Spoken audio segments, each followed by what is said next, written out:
اسے قبول کروں گا، تیری مرادیں پوری کروں گا۔ اللہ رب العزت نے تو وعدہ کر رکھا مسلمانوں سے، لیکن پکارنا، اللہ کو پکارے بھی تو ہم طریقے سے۔ اللہ کے رسول صلی اللہ علیہ وسلم نے فرمایا اگر وسیلہ ہی دینا ہے، پکارنا ہی ہے اللہ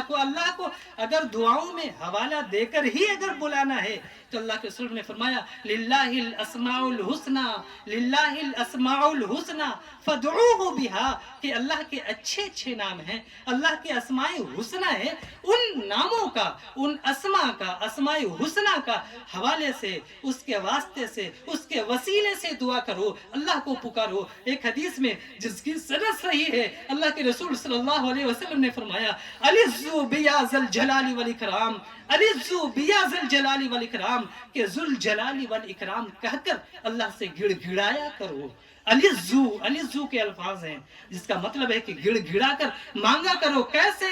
یا غریب نواز، آج ہم لوگوں نے اگر کہنا ہی ہے غریب نواز کیا کر، اے اللہ تو ہی غریب نواز ہے، آج ہم نے کہاں بنایا؟ کس سے دعائیں مانگ رہا مسلمان؟ کیسے ہوگا؟ شور ہے، ہو گئے دنیا سے مسلمان نابود، شور ہے، ہو گئے دنیا سے مسلمان نابود۔ ہم یہ کہتے ہیں کہ تھے بھی کہیں مسلم موجود،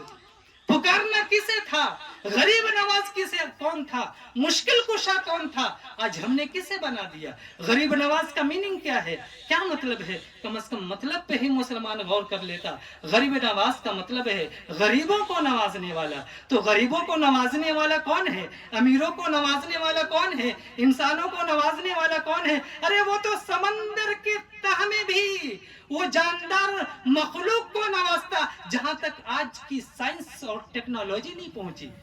سائنس نے تو آج تک کچھ ہی مخلوقات کا پتہ لگایا کہ اتنی لیونگ تھنگس ہیں، آج تو ہم گن بھی نہیں سکے، آج تک اتنی صدیاں گزر گئی، آج تک ہم مخلوق کو گن تک نہیں سکے۔ اسے روزی دینا، اس کی سننا تو دور کی بات۔ مشکل کشا کون ہے؟ مشکل کا مطلب ہی ہے مشکل کو حل کرنے والا۔ اللہ اکبر، اسی غزوہ بدر میں اللہ کے رسول سجدے میں جا کر گڑ گڑا کر یہ مشکل کا حل اللہ سے طلب کر کے اپنی امت کو یہ درس دیتے ہیں کہ دیکھو مشکل کشا، مشکل کو حل کرنے والا، سنکٹ موچک، سنکٹ کو دور کرنے والا اگر کوئی ذات ہے تو وہ صرف اور صرف اللہ کی ذات ہے۔ اس لیے فرمایا اللہم انی انشدک عہدک ووعدک، اے اللہ میں تیرے وعد و عہد کا واسطہ دے کر تجھ ہی سے مانگتا ہوں۔ مسلمانوں کو یہ درس دیا، اپنی امت کو یہ درس دیا اللہ کے رسول صلی اللہ علیہ وسلم نے۔ اس کے بعد اللہ کے رسول یہ مہینہ، یہ ماہ دعا کے حوالے سے بہت مخصوص ہے۔ ابھی آج 16 تاریخ بھی ہو گئی، اس کے بعد ابھی لیلۃ القدر جو ہے اس کا آغاز ہو جائے گا، شب قدر کی شروعات ہو جائے گی، جس کی راتیں خاص طور سے اللہ رب العزت سے قریب ہونے کا اور اللہ سے لو لگانے کا، اللہ سے تعلق قائم کرنے کا، اپنے گناہوں کی مغفرت طلب کرانے کا بہترین مواقع ہیں۔ آج ہمارے یہاں بہت عجیب طریقے سے تصور پایا جاتا، یہ کانسیپٹ پایا جاتا ہے، لوگ جن راتوں میں پوری رات جاگ کر عبادت کرنی چاہیے، جن راتوں میں بیداری کا ثبوت دینا چاہیے، پہلوانی کا ثبوت دینا چاہیے، زندہ دلی کا ثبوت دینا چاہیے، ہمارے معاشرے میں ان اطراف میں عام طور سے بالکل ناپید ہے، تصور بھی نہیں پایا جاتا۔ اور جن راتوں میں نہیں جاگنا چاہیے، میں بارہ کہتا ہوں، جیسے شب برات جسے لوگ کہتے ہیں، شب رات بھی کہتے ہیں، پتہ نہیں کیا کیا نام دیتے ہیں، جس رات میں ایک ایسی حدیث دنیائے حدیث کے ذخیرے میں موجود نہیں ہے کہ اس رات اللہ کے رسول صلی اللہ علیہ وسلم نے پوری زندگی میں کسی ایک رات شب بیداری کی ہو، یا اپنی بیویوں میں سے کسی کو شب بیداری کرنے کو کہا ہو، یا صحابہ کرام میں سے ہزاروں لاکھوں صحابہ کرام میں سے کسی ایک صحابی کو شب بیداری اور اس رات جاگنے کو کہا ہو۔ لیکن ہمارے یہاں دیکھیے کتنے اہتمام کیا جاتا ہے، کتنے اہتمام کے ساتھ، کتنے تزک و احتشام کے ساتھ، کتنی تیاریاں کے ساتھ، کتنی لائٹس کے ساتھ اس دن لوگ جاگنے کا، شب بیداری کا اہتمام کرتے ہیں۔ اور جس دن جاگنا تھا اس دن لوگ خراٹے لے کر سو رہے ہوتے ہیں۔ شب قدر کے تعلق سے اللہ کے رسول کی حدیث ہے، حضرت عائشہ رضی اللہ تعالیٰ عنہ کی حدیث ہے، شب قدر جو 21، 23، 25، 27 اور 29 کو کی شب کو ہوتی ہے، ان 5 طاق راتوں میں سے کسی ایک رات کو بھی جو ہو سکتی ہے، اس کے تعلق سے حضرت عائشہ ام المومنین صدیقہ رضی اللہ تعالی عنہا فرماتی ہیں، کان النبی صلی اللہ علیہ وسلم اذا دخل العشر شد مئزرہ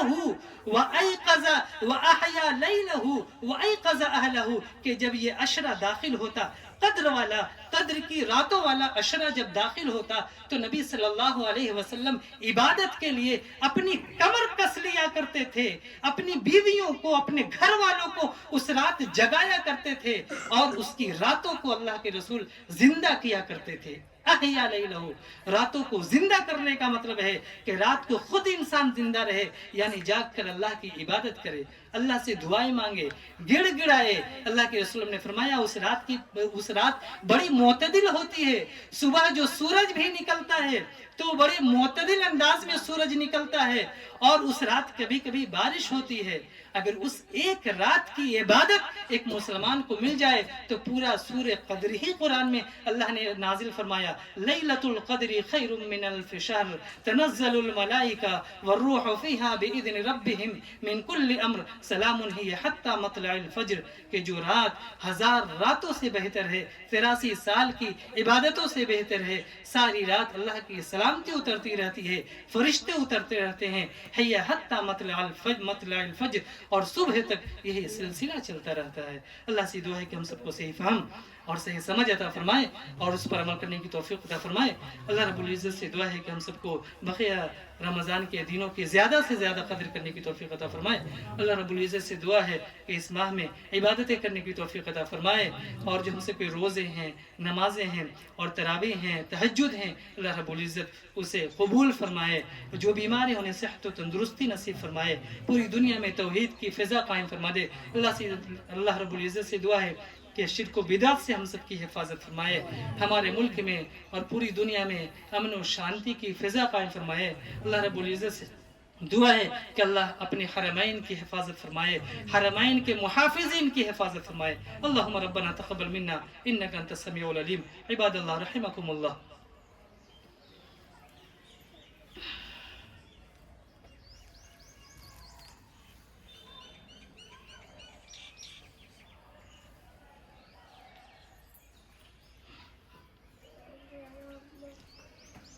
الحمد للہ نحمده ونصلي على رسول الكريم اما بعد اعوذ باللہ من الشیطان الرجیم بسم اللہ الرحمن الرحیم ان اللہ وملائکته يصلون على النبی یا ایها الذین آمنوا صلوا علیہ وسلموا تسلیما اللهم صل على محمد وعلى آل محمد كما صليت على إبراهيم وعلى آل إبراهيم إنك حميد مجيد اللهم بارك على محمد وعلى آل محمد كما باركت على إبراهيم وعلى آل إبراهيم إنك حميد مجيد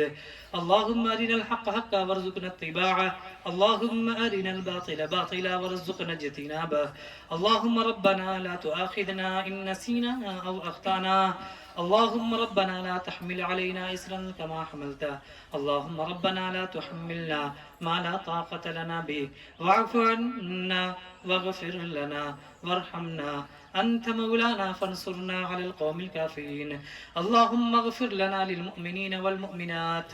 والمسلمين والمسلمات اللهم ألف بين قلوبهم اللهم ألف بين قلوبهم اللهم لعن الكفرة الذين يصدون عن سبيلك ويكذبون رسلك ويقاتلون أولياءك اللهم إنا نجعلك في نحورهم اللهم إنا نجعلك في نحورهم ونعوذ بك من شرورهم عباد الله رحمكم الله إن الله يأمر بالعدل والإحسان وإيتاء ذي القربى وينهى عن الفحشاء والمنكر والبغي يعظكم لعلكم تذكرون أقم الصلاة.